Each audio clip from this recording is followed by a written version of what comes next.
John is trying to avoid the Oscar hype. How are you going to do that, John? Yeah, well, what I figure we do is we're at Wild and Woolly Video today on Baxter Avenue, and you know, there's some famous people have made lots of movies, including some movies they're probably not so proud of. Like here, take a look at this. This is Death Race 2000. A very popular action hero is in there somewhere. That's not him.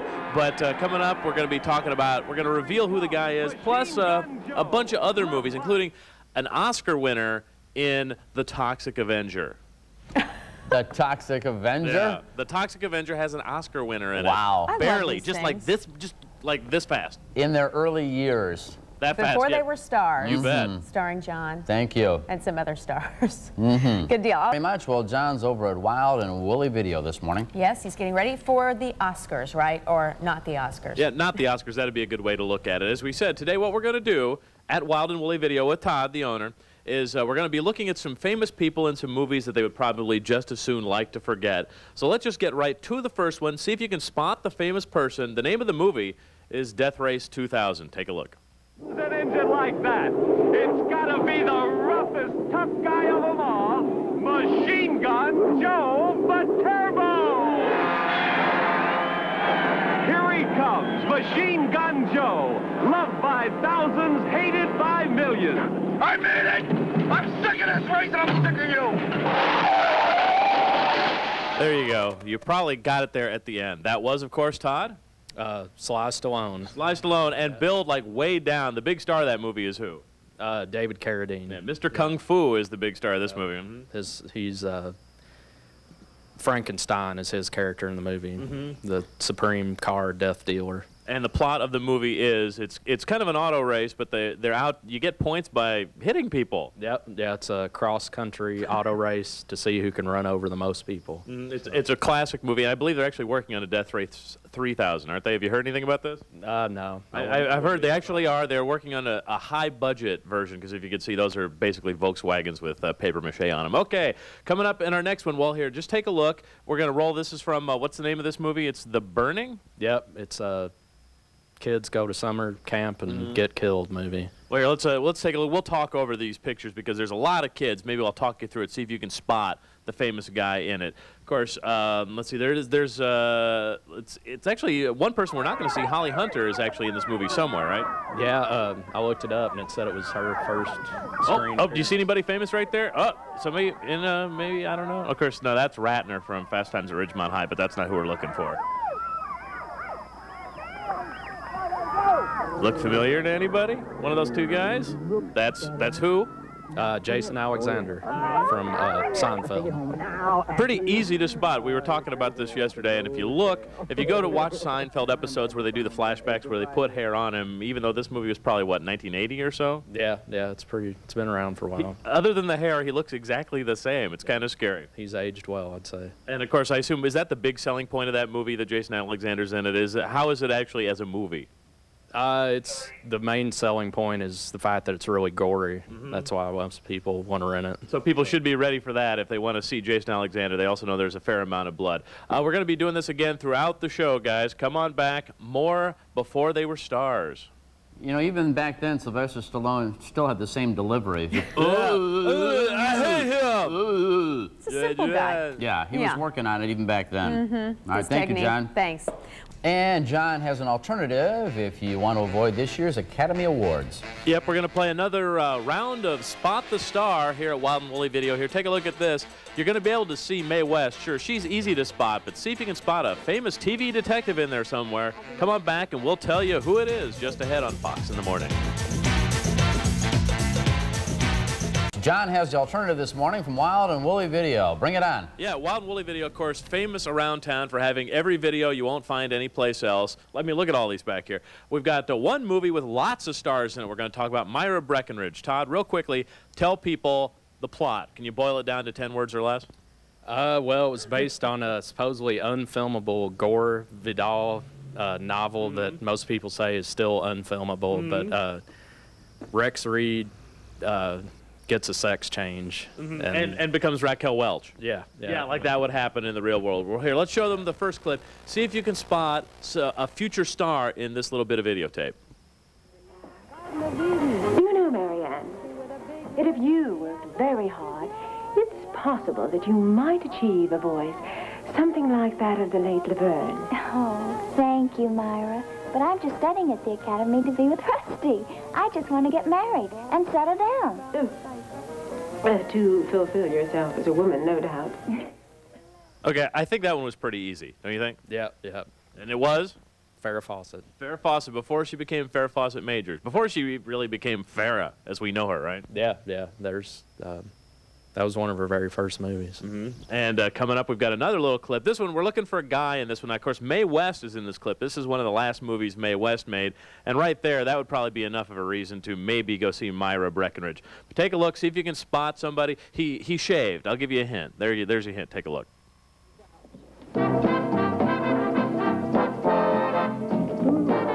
Got a big mob, and I'm a little tired today. One of those guys will have to go.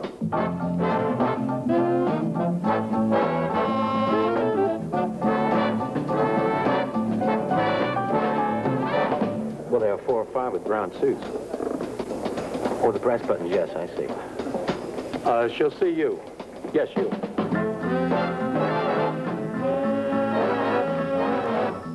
It's Magnum, ladies and gentlemen. Tom Selleck, right? Yep, yeah. Now, would this be one of his first movies, too? I would imagine. Mm-hmm. Yeah, I don't know for sure, but I would imagine. Now, real quickly, tell people, should they, if they want to see those two people, they should see this movie. If they just want to see a good movie, should they see this movie? Definitely not. No. No, it was a huge flop when it came out. Is this one of those movies you rent when you just want to enjoy a really bad movie? Yeah, it's got more stars in it than just about anything you can imagine, though. So it's fun to watch because of that. Anybody else? Hit me with a couple more. Do you remember? I'll put you on the spot. John Huston's in it. Really? John Carradine. There's got to be more famous people. No, that's okay. We'll take tons of people. Tons of them. Yeah. And, of course, it's here at Wild and Woolly Video on Baxter. Come on back in the next bit, guys. We'll play our game again. Spot the Star. This is fun. It is fun. We used to watch Myra Breckenridge at Memorial Auditorium in Champaign-Urbana. Why? Midnight movie. Just to laugh and throw stuff at the screen. Just because when you're sleep deprived, it's probably kind of entertaining. Exactly. All right, thank you, John. John, avoiding the Oscar hype, looking at stars before they were stars. Yep, we're out at the Wild and Woolly Video. Coming up next, we're going to be taking a look at a couple of black and white pictures and play Spot the Star. Here, take a look at this. See if you can spot. He was a really nice father on TV in a couple of different shows, but he's a teenage werewolf in this one. So come on back and we'll reveal the secret of the teenage werewolf. I might know this one. We'll see. Don't give it away. Okay. Thank you, John. Also ahead, one of America's favorite foods that comes in a plastic wrapper is reaching critically low levels in some parts of the country. What could that be? Might be that right there. Think so? I like those things. I know. Ooh. And there's more. Hopefully. John's uncovering lost movies of the stars. Movies they might prefer stay lost. What's up next, John? Hey guys, well, I was just checking out the racks here at Wild and Woolly. Of course, they have every video in the world. This one has no stars in it yet. This is Titanic 2000. It's a vampire Titanic comedy. So that one's here at Wild and Woolly. Now, if you want to talk about the movies that you can get here at Wild and Woolly to play Spot the Stars, we got a little black and white picture here for you called I Was a Teenage Werewolf. Take a look at this and spot the star.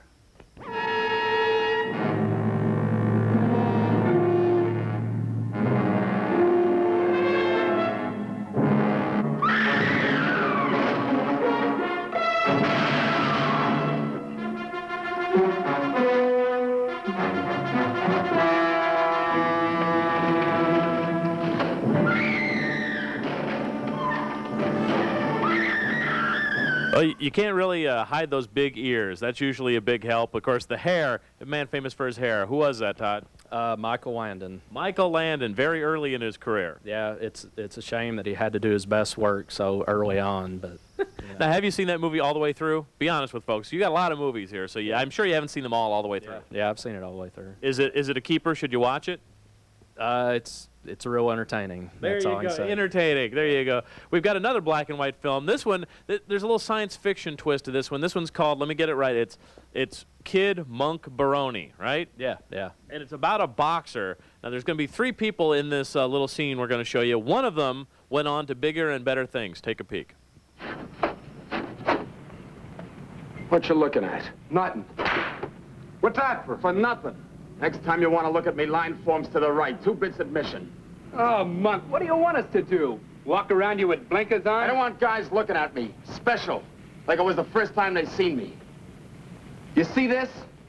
Yeah, but I got one, too. Anytime you want to use it, my office is in the gutter. There you go. Did anybody recognize one of those three guys? This guy. Elizabeth? I don't know if you, I didn't give you a chance to answer the other one. You knew Michael Landon, didn't you? But I'm not sure on this one. I'm sorry. I knew you knew Michael Landon, and I should have let you say it. That is, anybody there know? Stu, do you know who that is? Is that Shem from the Three Stooges? No, oh, so close. Leonard Nimoy. Leonard Nimoy. As Mr. Spock. Oh, yeah. They put a big fake nose on him to make him easier to hide. Of course, see, that was back, he was probably, what, like 20, 25 at that point, I guess, maybe? He's very young. Very young, and of course, the only other guy in there that ever amounted to anything is one of the guys who was in the original King Kong is in that movie, isn't it, I believe? I don't know. Yeah, play along, Todd. No one gets hurt. I read it off the video box. Yeah, very good. So come on back in the next half hour. We got a little special surprise for you before they were stars, and then of course we've also got what is the name of the Troma picture again? Toxic Avenger. Toxic Avenger. There's an Academy Award winner in Toxic Avenger. Oh my. All right, play along. Nobody gets hurt. No one. Exactly. All right, thank you, John. Thanks. And it's back to John and some appearances on the big screen. Yep, take a look at this little videotape. This is the Toxic Avenger. There's an Academy Award winner, an Oscar winner in this clip, and I'm sure there's a big clue, she would be just thrilled that we're talking about it. Come on back, we'll tell you who it is, and we'll give you another little extra bonus surprise all ahead on Fox in the Morning. And it's back to John at Wild and Woolly Video. We're looking at Hollywood stars before they became stars. Who do we got now, John? Well, I've been teasing you all show about an award winner, an Academy Award winner in the movie Toxic Avenger. I should say this is Toxic Avenger, the director's cut. It's a very quality movie. Here, take a look at this crowd scene. Now, Todd, come on in here. Explain to people briefly, while people try and spot the Academy Award winner, tell them the plot of the movie. We're seeing where the guy in the tutu, who's he? He's a unassuming pool janitor who's kind of an outcast who's had a practical joke played on it. Because right now, in a second, we're not going to show this. Oh, there you go. See, we're slowing it down for you so you can see. Now, way on the right-hand corner of your screen, see that girl in the black and white striped bikini? That's Marissa Tomei, right? Yep, yeah. That's about all you're going to see of her in the movie. She's not in it for very much, but to be able to say there's an Academy Award winner in the movie, that's something. She won for Best Supporting Actor for actress, for My Cousin Vinny, right? Yeah, which I never really understood that. But yeah, there was always a story about how Jack Palance who read it. There always was the story was that somebody read the wrong thing, but they say no, that's not true. Yeah. So we have one other very special clip. This is Stu. I think you're familiar with this movie. This is Blood, Guts, Bullets, and Octane. Let's just take a look at this clip and let it speak for itself. Excuse me, Mr. Sportcoat. Listen, we're just going to have to take your business somewhere else. You're killing me. What the hell you got going on over there, huh? What is going on here? You're killing me. Excuse me, are you the proprietor here, sir? Yeah, right. My name is Mill Huggins, owner-operator, proprietor of Huggins Roadside Hacienda, formerly known as Holiday Go-Go Inn. Now, look, before I contact some sort of legal service, which I do have a right to do, by the way, I got a card right here in my pocket. My associate is a trial lawyer right here in town. Before I do that, I just want to know what the hell's going on here. Quality work, Stu. Thank you. And Todd tells me he thinks it's out on DVD now. Oh, it's gone to DVD. Are you pretty sure it's on DVD now? Yeah. He can pause on himself. Yeah. Oh, great. You can hear the director talk about you on the second audio track or something, maybe. Oh. Joe Carnahan, the director and writer. Yes. Yeah, because that was when you were living in California? Filmed outside Sacramento and in the desert outside of L.A. in a 3-week period of time. How's this thing renting, Todd? It rents well, actually. Mm-hmm. Yeah. Does it say on the label starring Stu? No, but it should probably. Oh, thanks. So people are renting it. Well, that's amazing. That's amazing. And of course, if they want to rent it, what's the address? Wild and Woolly Video? 940 Baxter Avenue. There you have it. Opens at 11. Thanks for the plug. Yeah, Thank you, John. Nice job identifying stars before they became stars. Thank you very much. All right. Anything else in the works, movie-wise? Joe has a 3-picture deal now with Lionsgate Films. But are you involved in it? I'm hosting a show in the morning in Louisville, Kentucky.